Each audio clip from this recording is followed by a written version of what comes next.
The world is very, very uncertain. Nobody really has all the answers, and even our questions are changing every minute. This is the world that we are giving you, gifting you.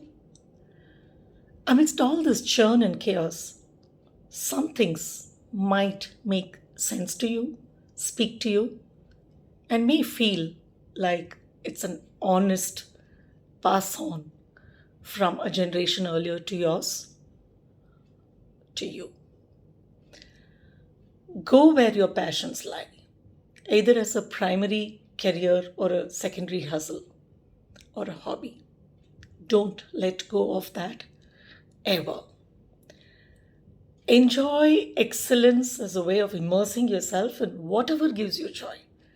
And it need not be directly linked to your career, but excellence is nice. It actually makes us feel good. And it doesn't have to be always a product of commerce. Learn positive critique, like strike a balance between praise and criticism, like develop benchmarks that gain you respect, and also know how to separate between what is a positive critique and somebody just out to get you. Confidence and connection, like appreciating who you are, gives you a lot of confidence. Appreciating the other person with some genuine curiosity drives connection.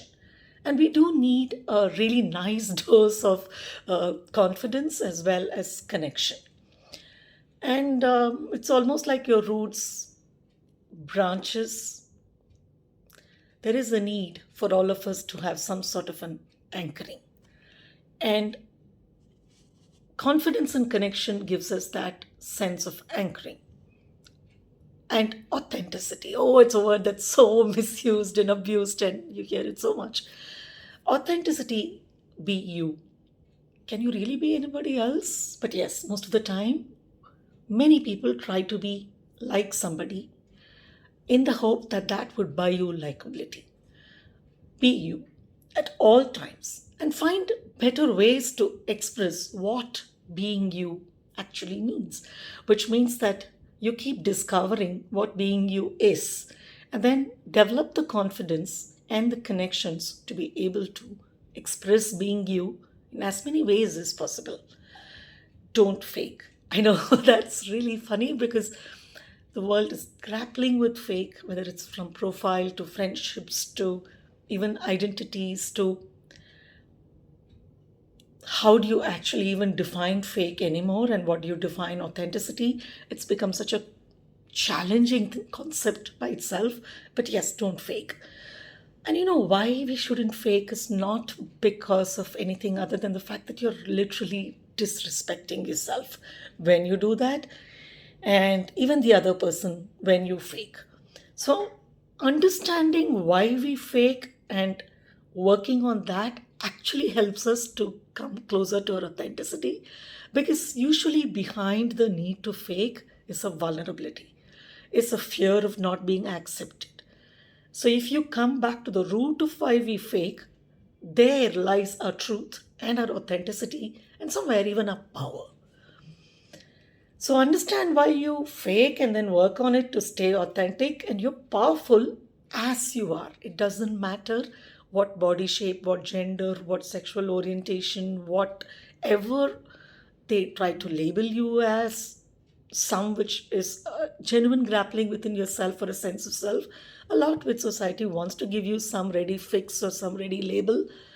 Ignore all that, because beneath all that there is a struggle. In this confusing world, who the heck are we? Why are we here? What are we doing? What really do we mean by authenticity? And what do we mean by fake? Um, the thing is that these sound like a lot of questions. But if we sit down quietly and in compassion, so most of it also comes from a place where there is very less compassion for our own selves. So when we sit with ourselves kindly and understand what lies beneath our vulnerability, we actually find that there is a lot to befriend, there is a lot to discover. And there is a genuine curiosity about the many layers that lie within us. So much that is unexplored. Stay positive by actually gaining perspective and outlets. I know it's not like, hey, cheer up or anything like that. Again, I go back to when we have some things that drive our passion into which we are pouring our excellence, it gives us sun on a really black, gray, blue, gloomy days. It gives us some sort of a balance, some sort of a sanity check. And most often, many of these passions may not even be connected to others. It could be something that you could do solo or maybe with a very limited bunch of people. So that really does give us a certain sense of perspective and about who we are, so that when we go and sit with ourselves, we will find there are, it's like meeting yourself, there are portions you're going to like, there are portions that are going to inspire, there are portions that you cringe from. But when you look at the total bundle, you kind of like this person and you say, you know what, I am a nice person and there is plenty to like in me. And I got to work on a few things, but there is plenty that I can explore.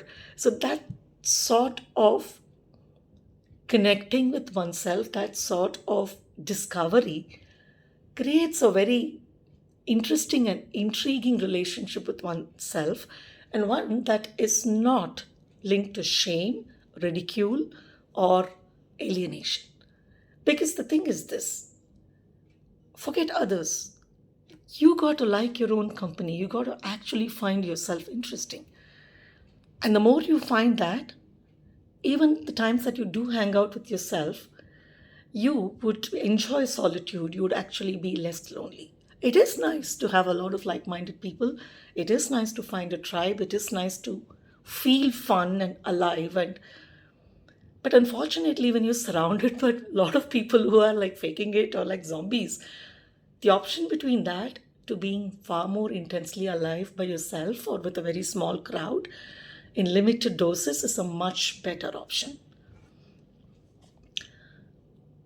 So, we talk a lot about celebrating. What really do we mean by celebrating ourselves? See, a lot of people have goals. So they always have this fixed goal, like if I do this, then I like myself better. If I gain that milestone, then I will get more respect.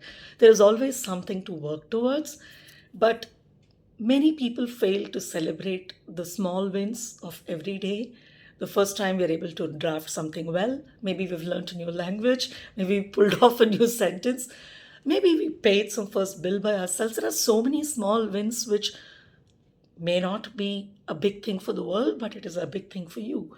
And it's extremely important to be able to celebrate this, because that gives us a very different flavor for our own self. We become our own cheering squad of sorts and a cheerleader. And at some point, it is boring to continuously cheer ourselves up. So this is not about some false cheering we're talking about. We are talking literally about relishing life. Because cheering, when we say that celebrating, what we mean is a sense of relishment of anything. There are people who deeply savor things.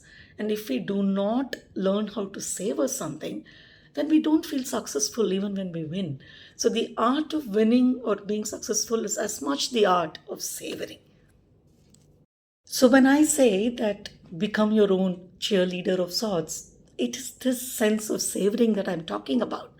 Because if we don't really become our own celebrator, if we don't put ourselves in the center of our own circle, look, we are the person and the circle is about us in our own sense of self. And in that, if we are not celebrating and becoming our own fan, then we really can't blame others for not celebrating us, because they would reflect the energy about us that we put about ourselves. So at some point, every day, just learning to enjoy something. It could be music, it could be food, it could be just one coffee or a chai or a new dress, or I don't know, just a good mood. But these little glimmers every day in terms of what we are pulled off is a great way for us to feel good about our day. So when we go before lying down in the night, before we go to bed, when we look through the day, it's going to be many times a mixed bag, sometimes really awful days, sometimes amazing days.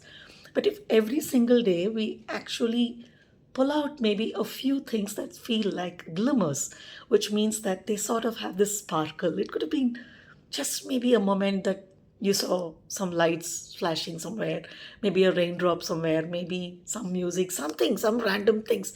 It need not be anything profound, it may mean nothing to anybody. But you would have just probably cracked up at a joke and you can't stop laughing. I mean, it could be anything, but every single thing in a world that's fast losing its sense of balance, is getting stupider by the day, is literally getting screwed up, I should say that. These small acts of yours, of cheering yourself up, of finding joy, of celebrating successes, of refusing to fake it, and to still say curious enough to go and find what authenticity actually can mean, because authenticity is not like some static thing, right? It's a dynamic thing about who we are evolving as we are thrown into new situations, things that we have not faced. If we have healed, not healed, if we're meeting people who've healed, not healed, how we are triggered, how we respond, how they respond, we take that in, how kind are we, how sensitive is somebody being to us, whether we felt alone in a big moment of success or whether we felt very let down in a moment where we are vulnerable. So many of these things cannot be completely controlled by us. But what we can control out of every day is catching those small moments of glimmers that feel like success. Because success is the ability to catch a glimmer in a dark world. It literally is an absolute act of resilience to say, fuck you. I don't care what you're going to put out to me. I am going to beat the system. Not by big defiances, not by big acts of courage or big acts of putting up boards. I am going to stay sane, resilient, joyous, and in a way authentic in this world where most people are faking it or winging it. And that will be defined by me, and it may or may not resonate with somebody. Well, if it does, then great. If it doesn't, it's okay.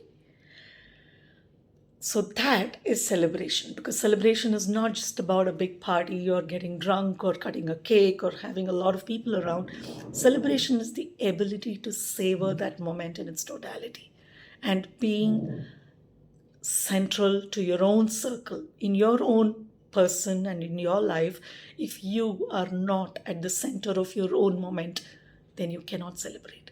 You might have 1,000 people around you clapping, but you would feel terribly alone. Whereas you could have just 3 people around you, but if you are in the center of your own moment, you're already celebrating by that act of complete awareness and owning that moment for yourself. So develop support systems. As somebody who really did not have much of it all through my life, I know how stupid and how weird that sounds, because it's not like if we have support systems, why would we not want them? Many of the time it doesn't exist, which is where the battle lies. And the thing is, when we have a mix, so I've found one trick of late which I find really that helps, and that is to not really put the burden on just a few people. In fact, not to put the burden at all on anybody, but have a mixed way where there are things that you deal with alone, there are glimmers, there are things that, so you have a wider circle, you have a different bunch of things you share with different people. They all add to your life in their totality, but you don't really put all of it onto just a limited bunch of people who are actually incapable. It took me a really, really long time and many, many years of disappointment that there were many people who were not there for me. And the older I get, I realize that truly they were incapable. they're incapable now. And I dealt with a lot of crazy, shitty moments. And when I look at them now, I realize I was asking help out of these people.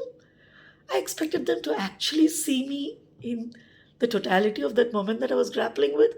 They're not even they're not even capable of it. Forget my asking, they're not capable. So they would have done anything and everything to actually it's like we were talking in a completely different energy field in a language. So there are going to be only a limited bunch of people who are going to be able to get us at any point of time. And that too will depend on what they are grappling with, what they are going through, whether they have the capacity, whether they have genuinely the connection that we have. So, to a great extent, I think we have to let most people off the hook. And you have to traverse through a lot of disappointment to come to that state where we realize that get everybody off the hook. If it is only on us, what can be literally on us? What can we own? We again come back to this act of resilience, of celebrating, of these glimmers, as we call it, or going down and becoming literally curious about who the heck are we? I mean, we're really not just what we were born into, just not about the people we were surrounded by, just not about what we dress, how we speak, what we eat. There is something far more fundamentally interesting about being human, about being vulnerable, about being clever, about being humble, about being compassionate, about being stupid, about actually learning awareness, about unlearning a lot of things. So there's a heck a lot of thing to be explored about what it is to be somebody. Because a lot of our life we try to create what we think is somebody to figure out who we are. Then we spend a lot of time actually understanding that that's not who we are, and all of that is a whole lot of bullshit that we put as masks on ourselves. So authenticity is literally saying I'm not going to sit and put all that layers of makeup on over the years and then spend a lot of years removing all of those stupid layers that I'm wearing or was forced to wear or I was stupid enough to think had value. But to actually go and say, if I take away all this, who the heck am I? That part is where the fascination starts. And it's a very scary space for many people. Because what if the person you meet is not interesting? What if the person you meet is not having a great value or is not fascinating or is so people fear to come and meet themselves is because they feel that they may find nothing there. They may not find what they would like to find, what the benchmarks that they would actually like. And somewhere even in that fear is the thing that what if I meet myself there and I don't like myself? And what if after all that I can't fake it anymore because I've met myself and then I have to carry that authenticity? I'm stuck with it and I don't know how to fake and I don't like myself because I'm too authentic. But that is the point. We cannot not like ourselves because we all at the core are beautiful, sacred people. The whole struggle is coming because we are in fact talking so negative about ourselves that our inner divinity is in exact defiance of it. We are born into something that we have no name for. We don't know why we are born. We don't know why we die. We don't know where we come from. Oh, it's very easy to look and study biology and study all of that. And we know all the process. But really, where are we coming from? What happens to us after our death? We don't know. We don't know much about who we are. And yet we presume that just because of a bunch of conditions of where we were born, which house, what culture, what religion, what gender, what state or what country, that's all defines who we are. It doesn't. It really doesn't. Because what if tomorrow they remove all the boundaries of the world? They say you can travel anywhere. They say that everybody is given some basic money and then to survive, food is free, everything is free. Then who would you be? Where would your ego go? Who would you be? You still will have to meet yourself at some point, irrespective of anything. You have to meet yourself at the end of your life, whatever it be. The point is that the more curious you are about who you are, and when I say curiosity, I'm meaning curiosity with a great sense of, like I said, oh wow, This is who I am. I never knew this part of me. I didn't know that I could respond like this. Or maybe that was caused because, oh, okay, so that's how it was. But it's not like that now. Who's this new person that I'm becoming? Who's this new person? How am I responding? And then you realize it doesn't matter about what age, what gender, what nationality, what accent, what skin color, nothing. I mean, inside you, when you're exploring with curiously into this divine being that you are, I'm not meaning that in some flaky religious way at all. Completely not. We are divine by the very fact that we don't know from where we have come and where we go. As a product, just like a sunrise, a sunset, a beautiful tree, just like this beautiful mountains or the skies, we're just a product like that. And in that sense, we're divine. So I'm not at all talking about anything that is of any sense of religiosity. So support systems will come when, interestingly, we stop trying to figure out exactly how the support system should be. When we just say, listen, I need support and leave it at that, we will find that our energies itself attract a lot of support, sometimes from very unknown people, people that you didn't expect support from, because you're not putting a condition of support from who it should come from, in what quantum it should come from, in what time it should come from, and whether it should come continuously. When you actually take people off the hook, you might find that a lot of new people are going to step up to meet you where you are. And the thing is, too, the minute they have stepped up, and it's like a beautiful exchange where they have appeared and you have accepted their support system and you give it back. It just becomes a very fluid dance. But again, it's not like then you latch onto them and then you make them as custodian of all your support. No. Of course, there are moments which are extremely intense and which are very difficult to handle alone. But to a great extent, that's the point where some of us make it, some of us don't. I very nearly didn't make it 13 times in my life. I'm speaking from a space of somebody who has traversed a hell of a lot of shit in alone, while having a lot of people leaning on me for their support. Well, I had none.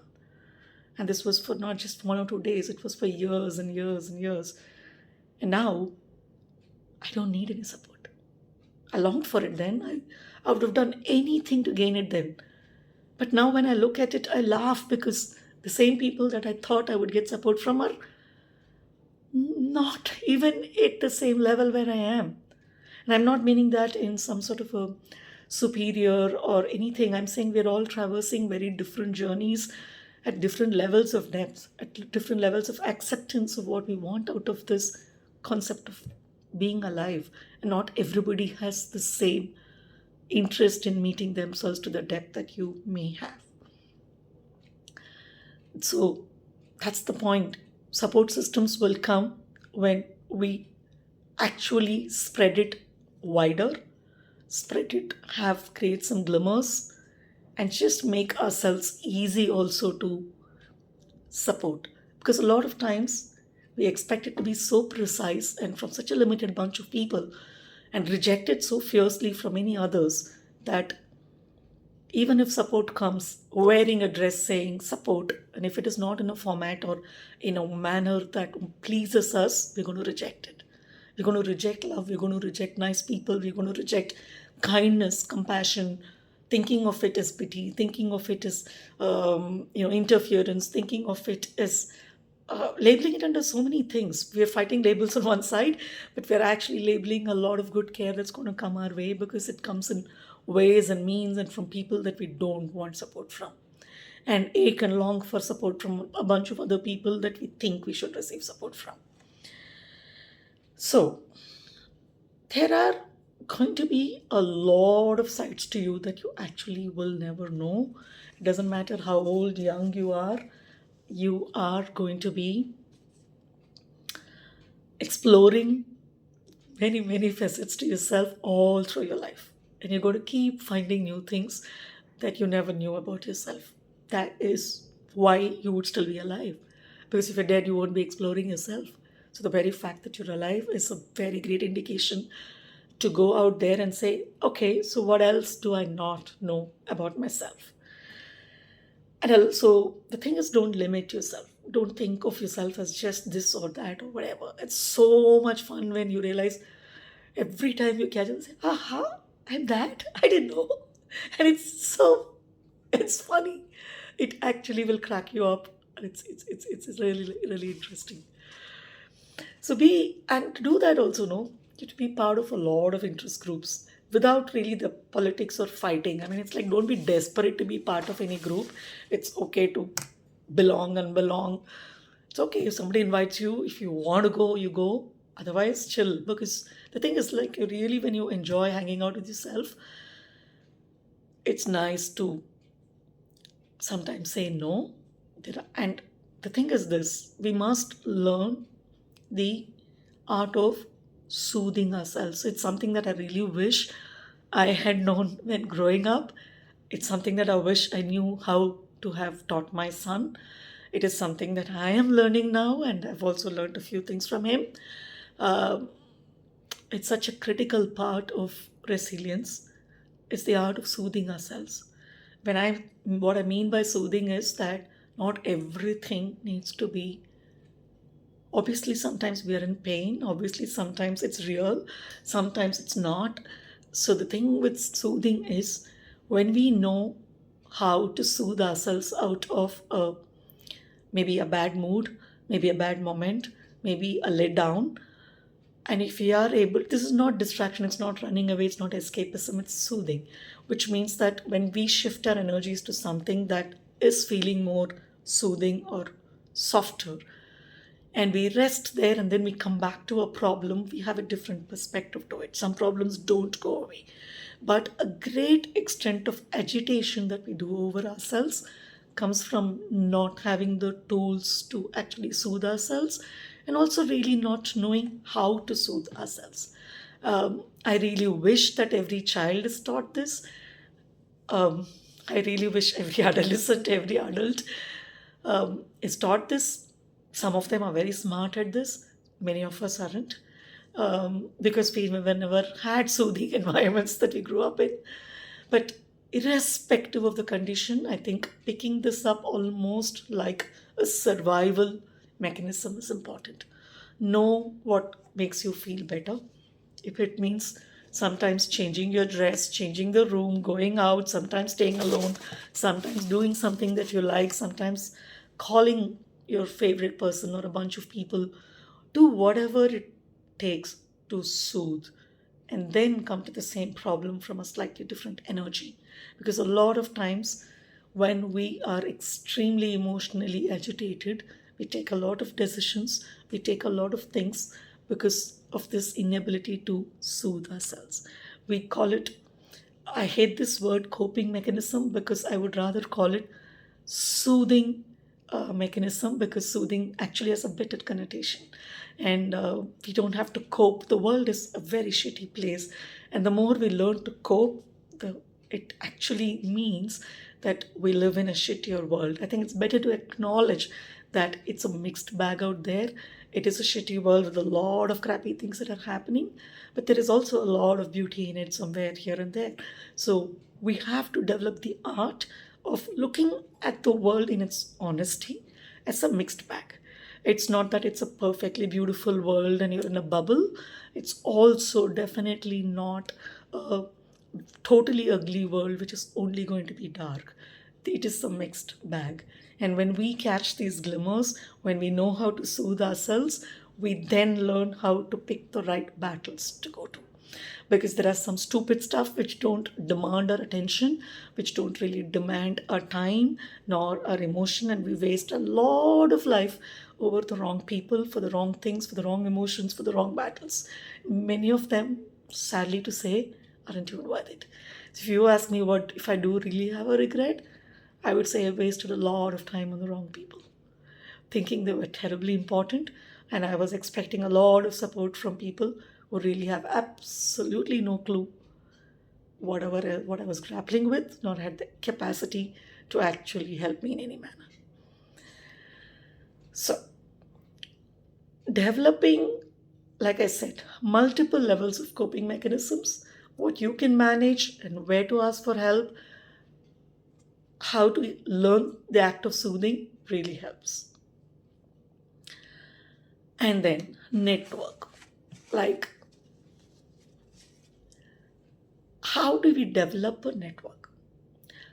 So when we, I mean, this is how I don't even know if I have a network. Sometimes people think I have many. Sometimes I don't know if I do. But I'll tell you one thing, that if you had met me at, say, when I was 20, I have a 24-year-old son now, so I'm not going to tell you how old I am.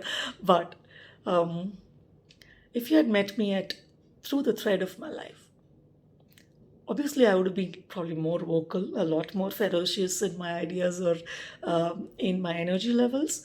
What you see now is a 5% diluted version of me.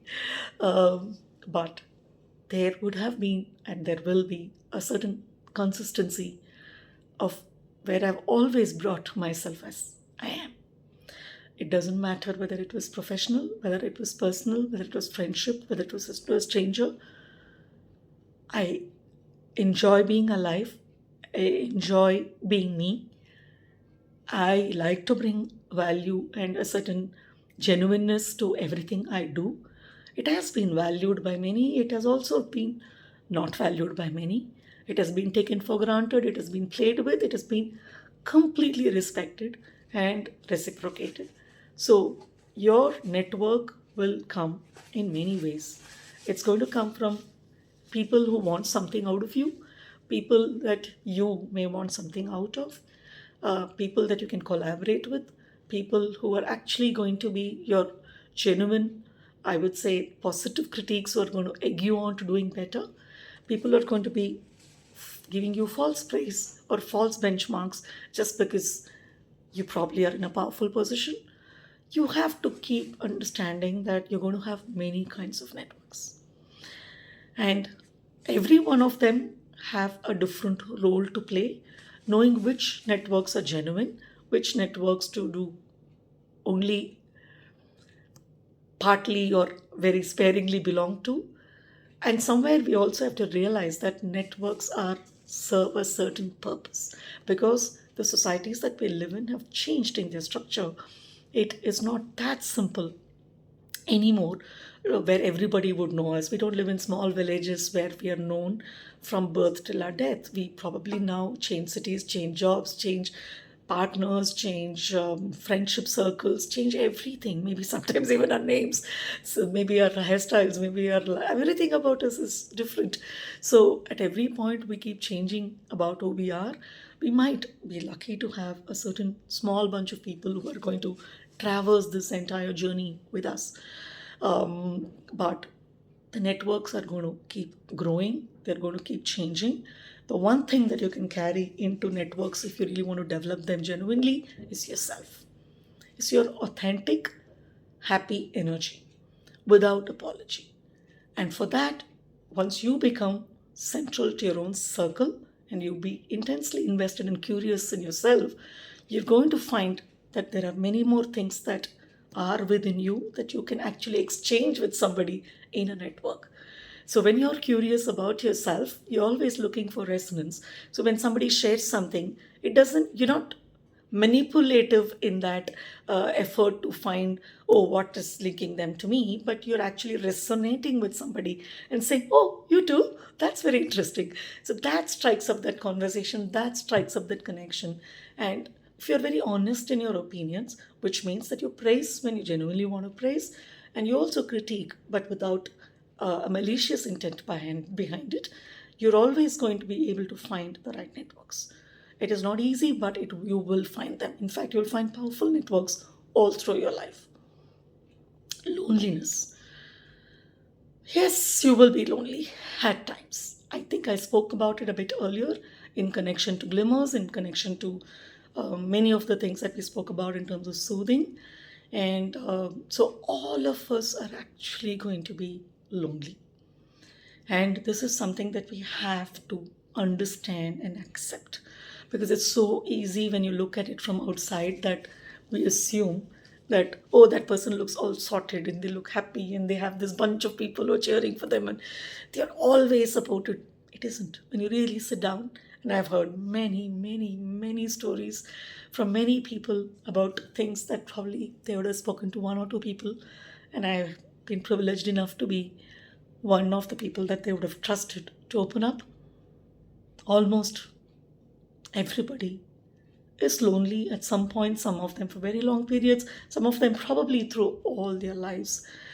Loneliness is an inherent part of the human condition, and they would be bullshitting if they say that I have never been lonely. Only a very shallow person can actually say that they have never been lonely. Any person of depth, any person of truth, any person having any sense of vulnerability and honesty will be able to tell you that loneliness is an integral part of being you. So we have to, at some point, slowly shift this sense of loneliness to a savoring of solitude. It takes a while. It takes a while. And it comes when we have our other interests, passion, hobbies, when we explore excellence just for the sake of it, when we can immerse ourselves in something, when we find that we have some soothing mechanisms that make us feel better, that we know how we can have many layers of, I would say, coping mechanisms, friendships at multiple levels of intensity, when all of these actually help us to feel less lonely. Not always. Because sometimes I at least have felt my loneliest not when I was with myself, not when I spent days hanging out with myself, doing things I enjoy. I found myself very lonely when I'm surrounded by people I don't resonate with, when I'm sitting amidst people I know who are not, who don't vibe the same way, who I don't find even remotely interesting, and where I don't feel valued or respected or missed or automatically, you know, where I'm not a choice there. Those are the points where you feel terribly lonely. Sometimes you could be sitting in a cafe amidst some complete strangers and you can feel completely at home and feel incredibly connected to this entire, in fact, even I would say humanity out there. So loneliness is a very strange concept, and it's not something most people think alone and loneliness is connected. It's not. You can feel alone even in a crowd. You can feel lonely when surrounded by 1,000 people cheering for you if you don't find that it's genuine. And if you're not celebrating yourself at that moment from within, it can feel incredibly lonely. Understand your dark sides. We'll be bullshitting if we want to project ourselves as this perfect paragons of virtue, or we may not be intentionally evil, or we may not want to be doing something very harmful to anybody. But ultimately, the human condition is such that we cannot become beings of light if we have not also accepted that we are beings of darkness, because that's who we are. Darkness comes from many sources. Darkness comes from many within us. Darkness is a lot of things. It's born out of shame, maybe rejection, maybe abandonment, maybe that people didn't choose us, maybe some physicality that we had from birth, maybe from gender, maybe from the communities we were born in. I mean, a million flavors of darkness, million flavors of darkness that we have literally absorbed from others, and a lot of darkness that is inherently within us as part of what we have inherited as trauma. I have actually done one of my podcast episodes. If you're interested, you can go check it out on my Spotify. It's called A Slice of Meraki, and this episode literally is about how trauma shapes our identity. So there is a lot of darkness that we all have, and some of us maybe more, some of us less, but we have to be really honest about it. Who we are when nobody is watching, when nobody cares, when nobody is going to sit and control us. Who we are defines a lot about what kind of darkness we are either unwilling to accept, unwilling to sometimes even let go, and sometimes to acknowledge. Uh, we have to be able to embrace our darkness. And it's a choice, right? Darkness is integral to being human. So you actually create your power by leaving understanding darkness, because sometimes we sit in the darkness forever and think, oh, this is too dark and I am this and I am that. Why are we sitting in that dark room cribbing about darkness when all you need is to switch the light on? So that ability to understand our darkness and understand that there is a switch, and it's possible for us to learn the trick of putting on that switch, is resilience. Because that's the moment where you either sit forever in the darkness unable to handle it and you end it, or you actually say, wait a minute, if there is darkness there is light somewhere, because they are part of the same thing. So, how do I switch on the light? Yes, we search for that light. We're desperate for it. We're begging others for it. We are we are so helpless sitting in the dark because you're so desperately longing for the light. For me, it was different. For almost about many years, I had extreme depression, where it was not that our darkness I was fighting. I knew I was holding the light. My unwillingness to extinguish the light was my battle. When everywhere there was darkness that was being forced on me, my struggle was completely in the opposite direction, where I could see the big light out there within me, and it was something that I was aware from, I think, all my life. And every single element around me was trying to literally extinguish it. So my battle was less about darkness and a lot more about fighting to keep the lights on. But one big thing that helps us to fight all of this, including the darkness, is humor. That's why we say dark humor, and the most intelligent humor out there is usually dark. It's not the frothy, silly slapstick, it's the dark humor. Because for dark humor comes only when it's sort of the divinity sitting and dialoguing with the devil, sort of. You could say that. And the devil has an absolutely brilliant sense of humor. So it's like the divine laughing with the devil about something that is about who gets to, but the darkness will stay or the lights will come on. That's pretty much what it is. That's what dark humor is about, because it's the glimmer, even in a very dark space, where the human spirit's resilience to stay there is bigger than the moment or the situation or the utter helplessness. So, dark humor is born out of an absolute unwillingness to surrender the moment to only darkness. It's in a way the switch that is very defiantly saying, I'm not going to give up. So, yeah, humor is such a huge connection. It also shows our attitude. Sometimes, even in a very tough situation, a sense of humor might get us a crowd, might get us our support systems, might create our networks. Because a lot of what we encounter in life is about also how we are going to face it. So I think we can actually literally define and say, hey, you're part of my tribe, and hey, you, no, no, not you.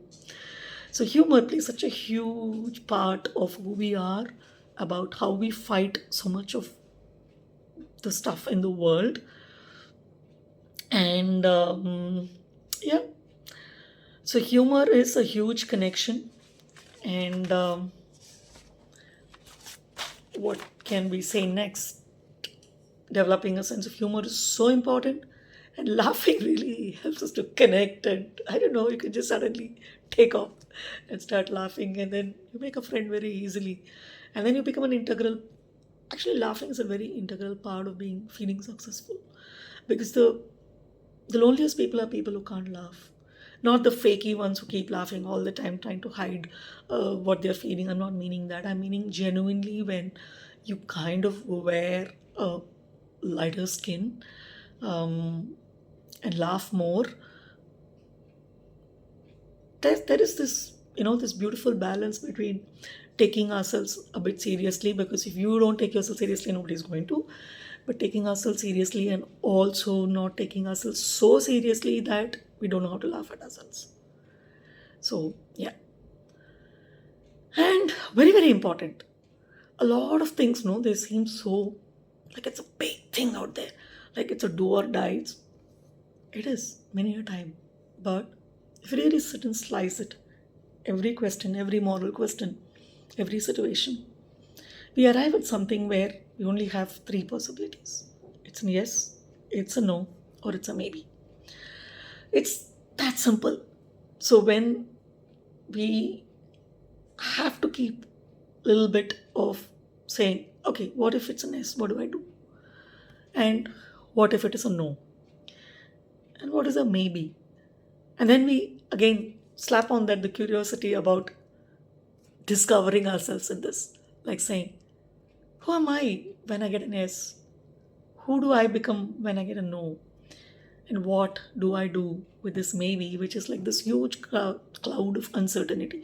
What if I don't get that job? What if that person doesn't say yes? What if this relationship is somebody has ghosted you and you don't know what the heck it is? What if there are so many uncertainties out there? And this, so how we deal with this yes, how do we deal with this no, and how do we deal with this maybe becomes so important. Every single person around us is just human. So I remember in my very first job, when I was all of 20, I figured out one thing in my head, that the person, and I had to meet a lot of really top CEOs or big people who were running big companies. And in my head, I decided that I'm just going to humanize this person in front of me. They're more powerful than me, they're older than me, they may be coming from a different gender, they have tons of money.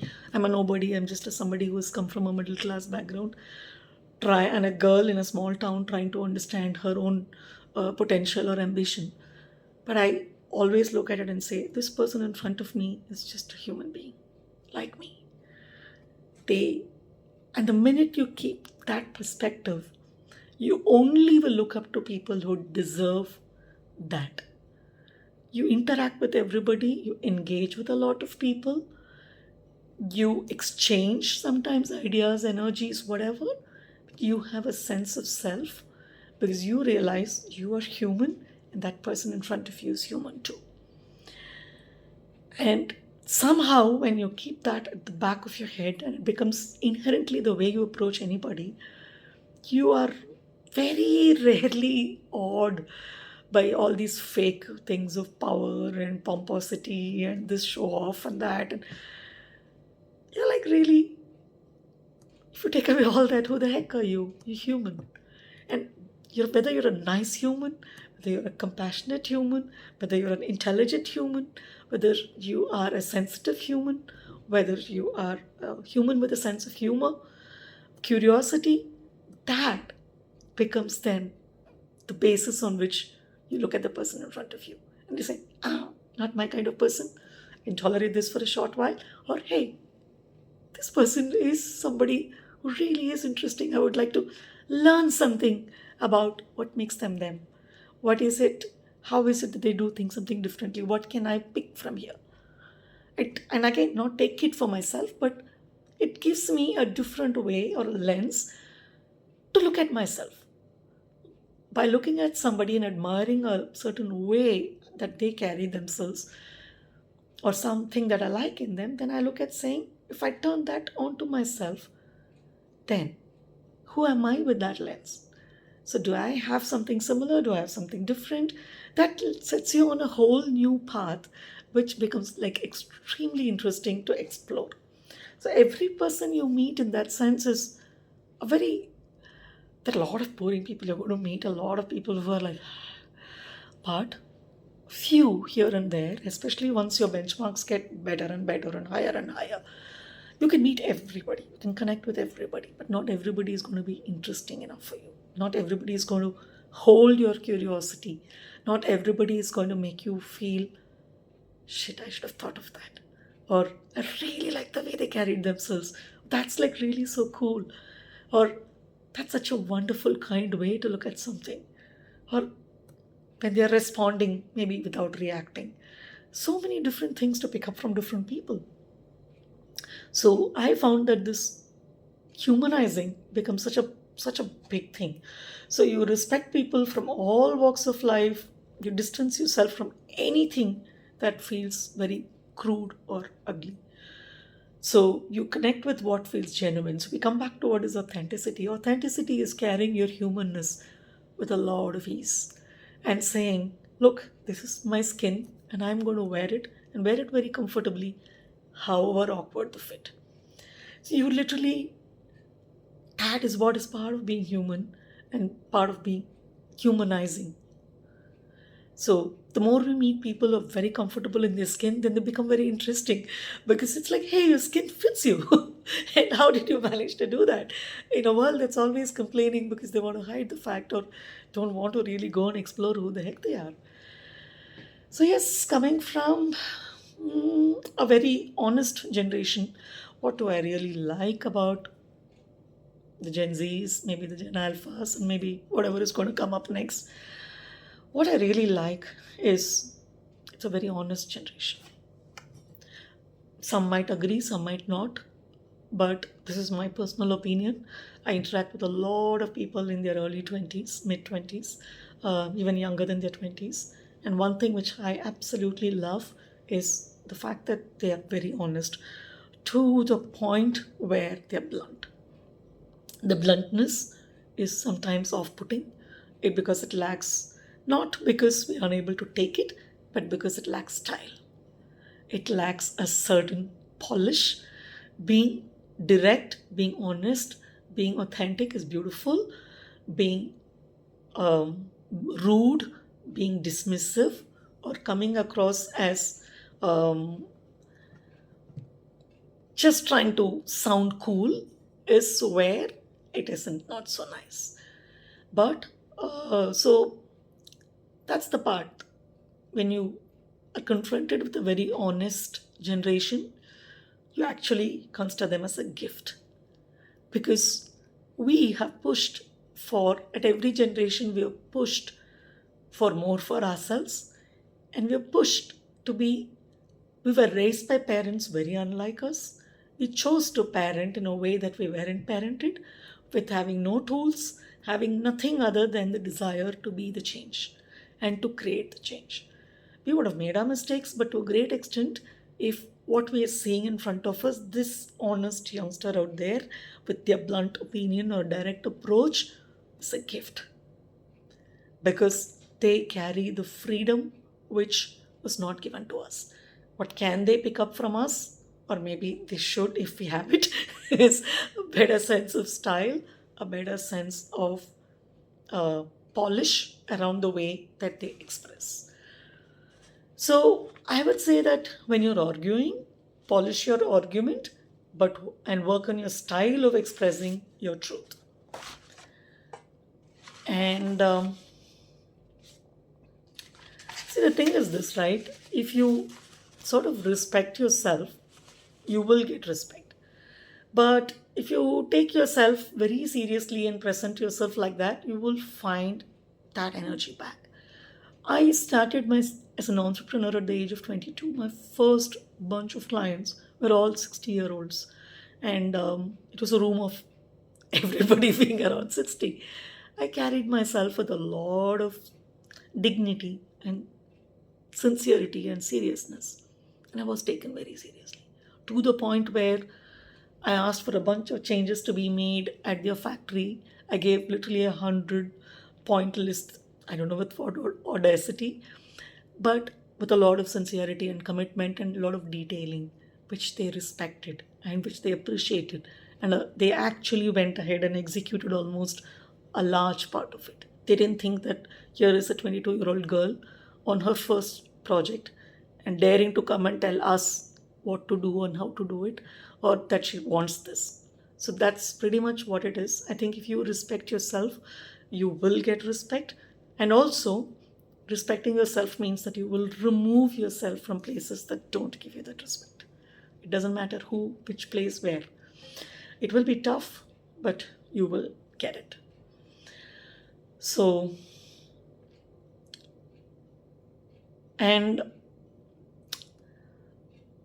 let's assume that most families love us, that a lot of our friends and well wishers get us, but you know, they don't. So they sometimes may or may not understand our ideas or ambitions, or maybe afraid of risks, because it'll be largely dependent on whether they were rebellious, whether they were liberal, whether they were raised, how they were raised, whether they have worked out on past their fears and traumas, whether they have been curious about their own selves. A large part of who they were will determine their response to us. Like I said, I was expecting a lot of support and a lot of understanding from people quite incapable of giving it to me then.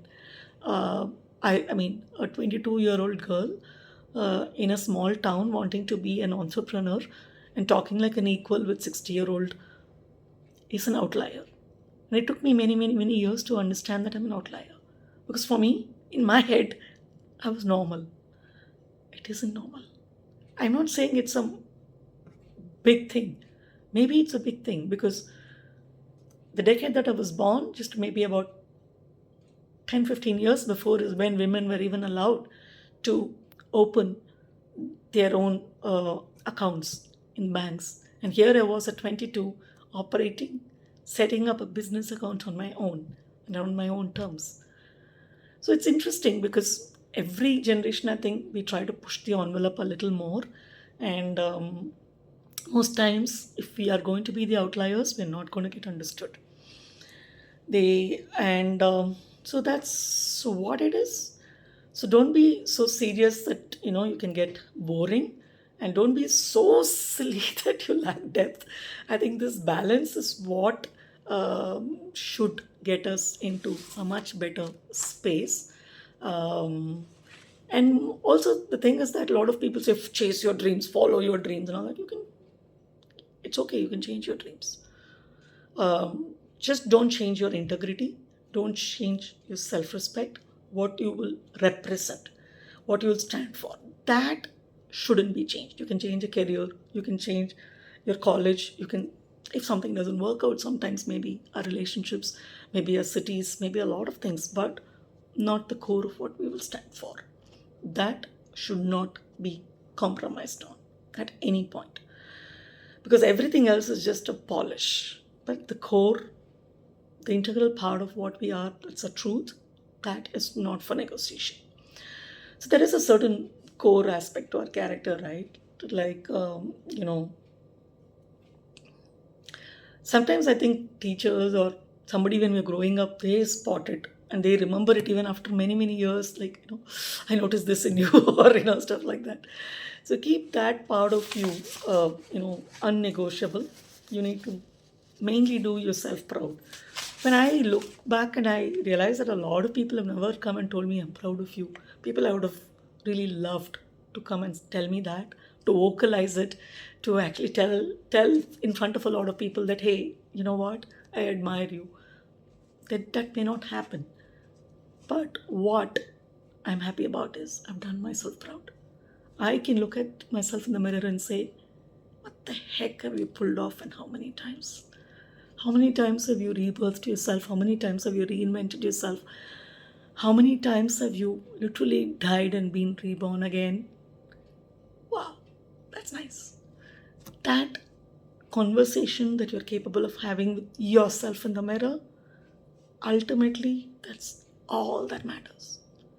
Everything else is probably something that you can't completely consistently rely on. So here we are. Like I said, we are passing through a very, very, very messy world.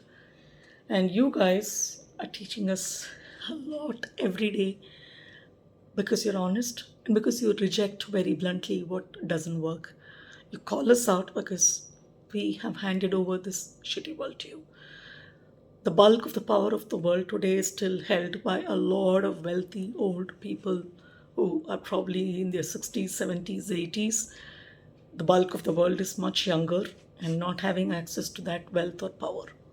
This is the this is the uneven equation that we are going to be dealing with. A lot is going to change. And I think the biggest resistance that I'm so proud of that's coming from our youth is the fact that you have probably used the one big power in your hands, which is a complete outright rejection of what they wanted to feed into you. Be it making offices flat, being calling out the work life balance, or the lack of it, um, maybe rejecting fast fashion, to probably calling out certain fake narratives. I think your generation is literally leading the way into a very different kind of authenticity. It's brutal, it's direct, and I would say we have to earn our respect with you guys, not force you to respect us. And I'll absolutely love you guys for that. Thank you. All the best. You know what? I think the world might look chaotic. It might go through an extreme amount of shittiness. But you know what? This kind of truth is actually going to turn the tide. I'm very confident about it.